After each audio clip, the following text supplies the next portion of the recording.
Okay, నాకు ఒక question వచ్చింది బ్రో. మ్యాస్టర్బేషన్ చేయొచ్చా జిమ్కి వెళ్తూ కూడా, రెగ్యులర్గా మంచిగా జిమ్కి వెళ్తూ కూడా మ్యాస్టర్బేషన్ చేయొచ్చా అని? నేను కొన్ని హోల్స్ చెప్తా, అది విన్న తర్వాత కూడా నువ్వు చేస్తావంటే అది నీ కర్మ. Okay brother, first of all నువ్వు ఒక వారం మ్యాస్టర్బేషన్ చేసి జిమ్కి వెళ్ళి ఏదో ఒక మజిల్ హిట్ చేయి, లైక్ బైసెప్ కానీ షోల్డర్స్ కానీ.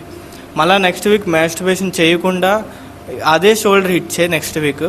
దాని తర్వాత నీకు డిఫరెన్స్ తెలుసుకో ఒకసారి, నీ బాడీ అలా తీసుకుంటుందని.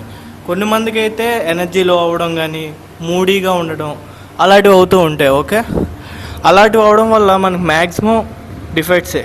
అండ్ ఇంకోటి చెప్తా విను, నువ్వు మ్యాస్టర్బేషన్ చేయడం వల్ల ఇంటికి వెళ్ళిన తర్వాత, ఆఫ్టర్ జిమ్ తర్వాత ఇంటికి వెళ్తావు కదా, ఏదో సోర్స్ అయితే తింటావు, ఏదో ఫుడ్ తింటావు.